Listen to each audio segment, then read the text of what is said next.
None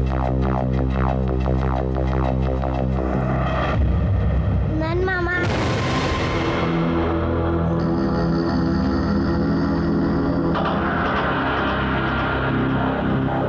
none मामा मैं यहाँ हूँ।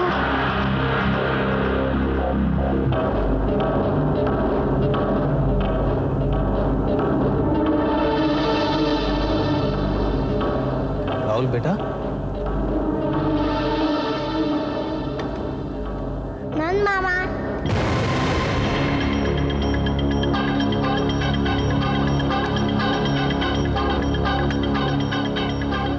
कौन है?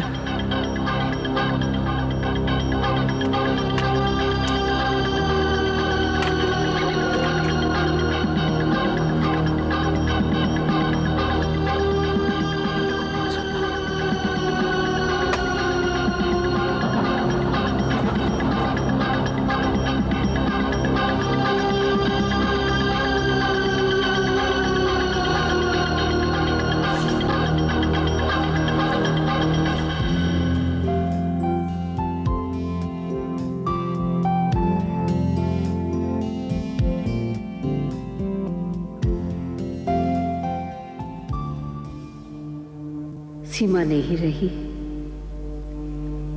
इसमें और किसी का दोष हो या ना हो, मगर मैं अपने आप को दोषी जरूर मानती हूं। ये गिल्ट अब शायद जिंदगी भर मेरे साथ रहेगा। मैं सिर्फ उसकी शब्द सुनती रही, लेकिन आंखों से वो कितना कुछ कह रही थी,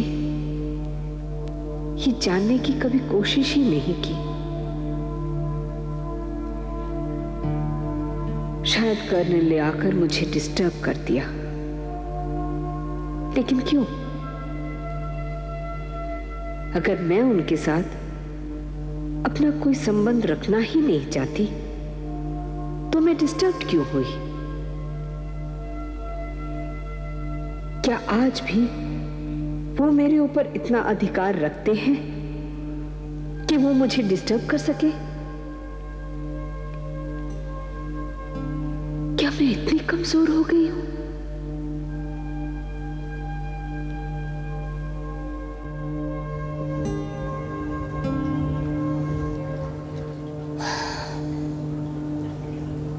लेकिन जो उन्हें चाहिए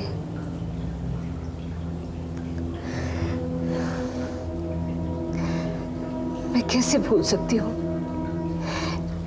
उन्होंने मेरे साथ जो कुछ किया।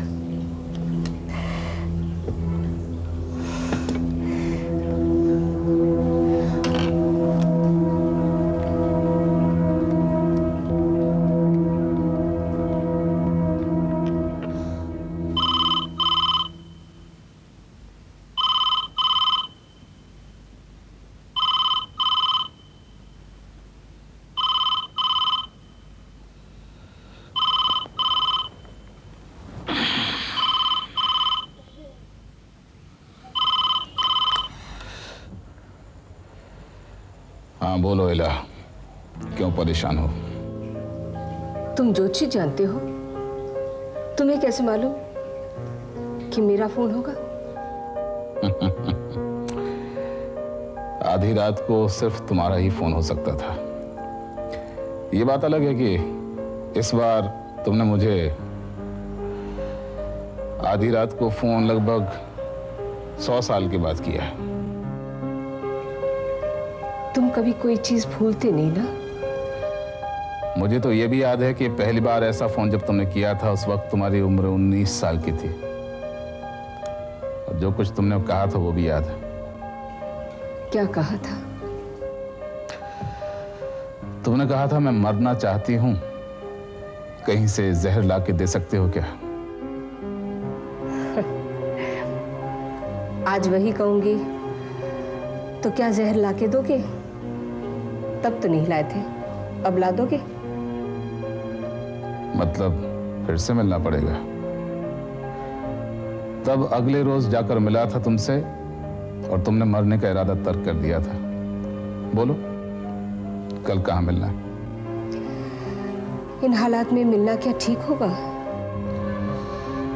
ठीक ना ठीक तो वो लोग सोचते हैं जो दुनिया से डरते हैं। तुम तो उन डरने वालों में से नहीं हो। गर्म पानी की स्टीम होती है ना, उसमें घिरी हुई थी। हवा के झोंके ने सारे भाप को उड़ा दिया। कल 4 बजे वही। ठीक है, अभी भी 4 बज रहे हैं। सो जाओ। Good night. Good night.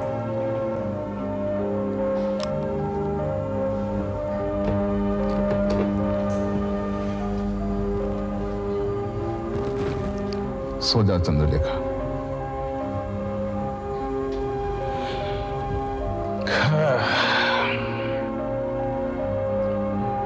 Shri Ram.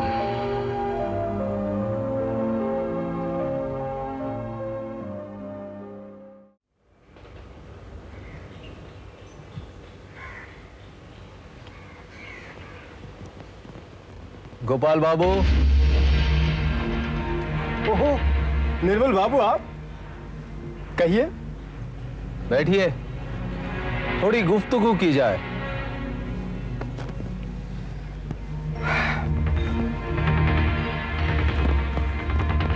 हवा पीले पत्ते को उड़ा ले जाती है।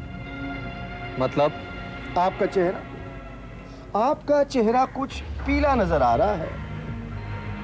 किसी ने आपकी दुम पर भी पांव रख दिया क्या? चाचा, आप मुझसे उस्तादी करोगे तो ऐसी जगह ले जाकर मारूंगा जहां 100 कोस दूर तक तुम्हें पानी भी नसीब नहीं होगा। बेकार, आपकी मेहनत बेकार हो जाएगी, क्योंकि मैंने ऐसा कोई काम नहीं किया है जिसके लिए आपको मुझे इतना बड़ा इनाम दे। तुमने क्या किया है ये तुम्हें बताना नहीं पड़ेगा, लेकिन इतनी बात समझ लो, हाथी जब चलता है तो चींटियों के छोटे छोटे गांव ही नहीं, बड़े बड़े शहर भी कुचले जाते हैं। और मेरे लिए तुम ऐसे ही किसी शहर में रहते हो, समझे? वाह साहब वाह, आपका भी जवाब नहीं। मुझे चाहे चींटी समझ लो, अपने आप को जानवर क्यों बना रहे हो?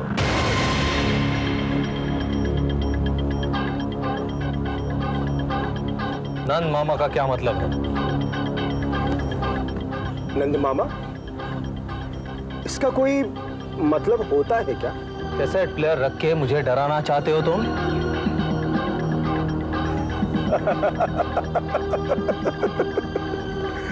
इससे एक बात साबित होती है कि तुम डर तो गए, और जब डर गए हो तो जाहिर है कोई डरा भी रहा है। मगर एक यकीन रखिए, वो आदमी मैं नहीं। इसे कहते हैं खिसियानी बिल्ली खंबा नोचे। तुमने एक और भूल की है निर्मल देव। गलतफहमी की वजह से तुमने मुझे 2 बातें बतलाई हैं, नंद मामा और कसच प्लेयर। अब इसका क्या मतलब होता है ये पता करने की मैं भी कोशिश करूंगा।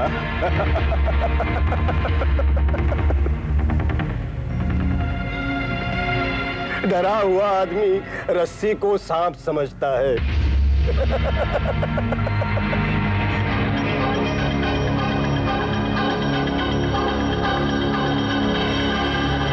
और अकाउंट्स के कुछ पेपर्स थे, चेक कर लेना।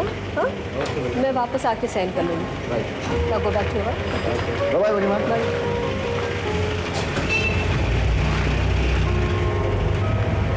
Thank you.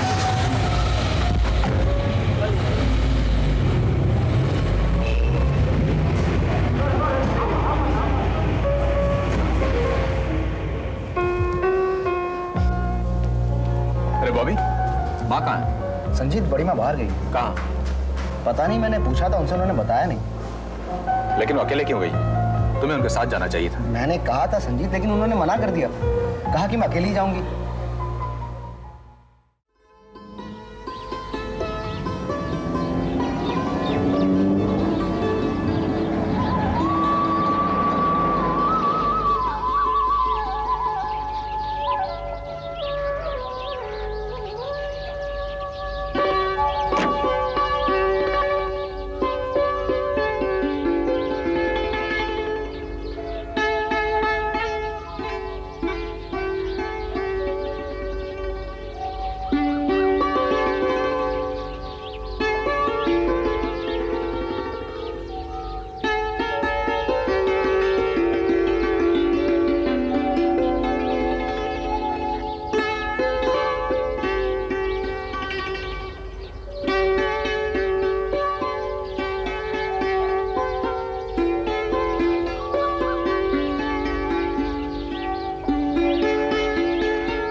तुम हमेशा मुझे शाम को मंदिर में क्यों बुलाती हो?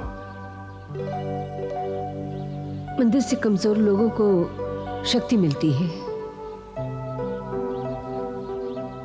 तुम तो ऐसी कमजोर कभी भी नहीं थी। तुम क्या जानो, मैं इस मंदिर में कई बार आती हूँ।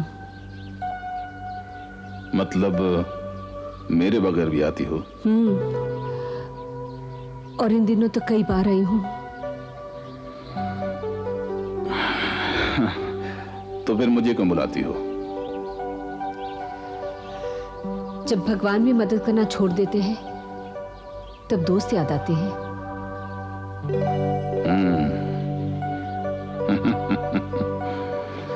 शायद भगवान को ये पसंद है कि वो मुझ जैसे दोस्त के जरिए तुम्हारी मदद करे।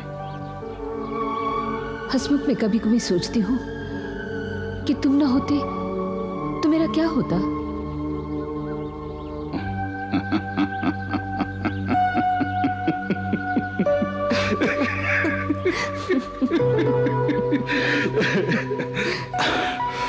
न था कुछ तो खुदा था, कुछ न होता तो खुदा होता, डुबोया मुझको होने ने, न होता मैं तो क्या होता। तुम्हारी तरह मैं भी अपने से यही सवाल पूछता। मजाक कर रहे हो? मजाक तो ऊपर वाले ने हमारे साथ किया है। पास आने भी नहीं दिया और दूर जाने भी नहीं देता।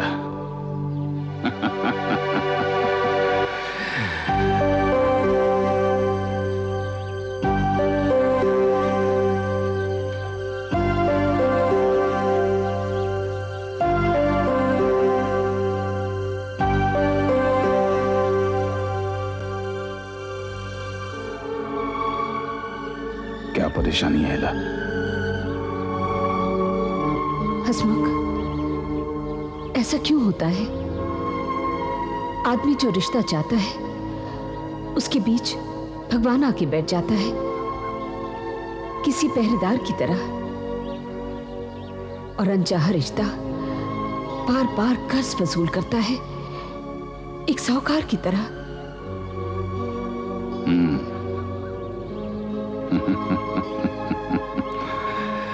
इसलिए तुम मुझे हमेशा पहरेदार के सामने बुलाती हो? हाँ? खैर, साहूकार कौन? कर्नल साहब?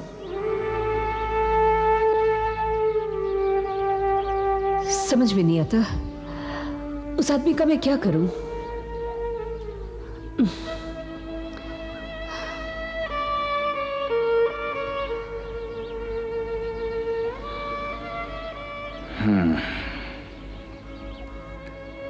क्या करना चाहती हो? कुछ नहीं, जैसे अकेली जी रही थी वैसे ही अकेली जीना चाहती हूं। जो रिश्ता कटार की तरह पहलू में चुभता हो उसे मैं क्यों निभाऊं? दिल जलाने के लिए, आंसू बहाने के लिए? तो उसमें मुश्किल क्या है? देखो इला, कमजोरी के रिश्ते को रिश्ते की कमजोरी मत बनाओ। जो रिश्ता टेढ़े नाखून की तरह अपने ही शरीर को दुख दे उसे फालतू नाखून समझकर काट कर फेंक देना चाहिए, और उसी तरह उसको भूल भी जाना चाहिए। एक बात और, तुमने एक बार कहा था कि जो आदमी अपनी मदद खुद करता है परिवर्तन उसी की जिंदगी में आता है। तो आज तुम्हें क्या चीज रोक रही है? तुम्हें मेरी मदद की जरूरत क्यों है?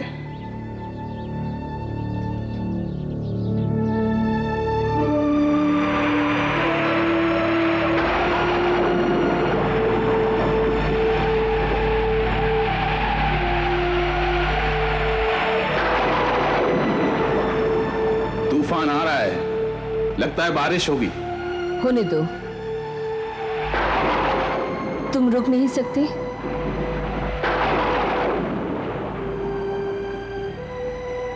क्यों नहीं रुक सकता? इस तूफान में तुम्हारा साथ अच्छा लगता है। कम से कम घर की उस तूफान से तो दूर हूं।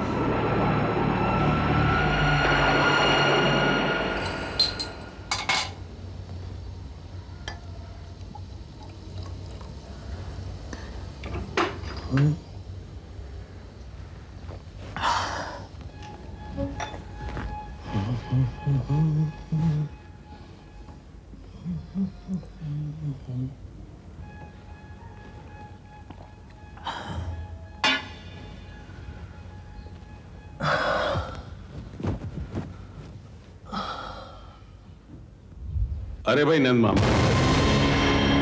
तुम तो बड़े कमाल की चीज हो। कितने रूप हैं तुम्हारे। निर्मल देव उर्फ निम्मा भी तुम ही हो ना। सीमा चली गई, तुम्हारे लिए ये तो बहुत खुशी की बात होगी। तुम्हारे सारे राज वो अपने साथ लेकर चली गई। तुम यही सोचते हो ना।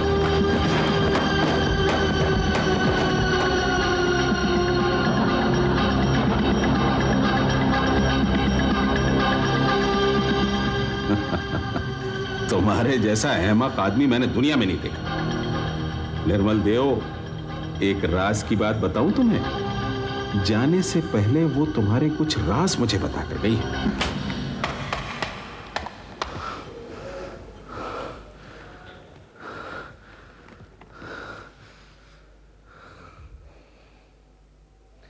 पसीना आ गया? पूछ लिया तो अच्छा किया। हमारी तुम्हारी बात लंबी चलती है।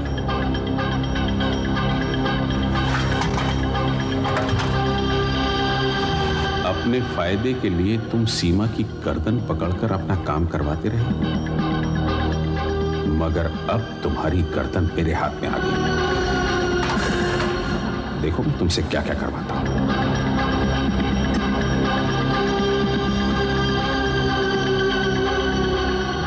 एक बात तो मैं भूल ही गया, सीमा का 100 करोड़ रुपया कहां गया? तुम बताओगे या मैं बताऊं?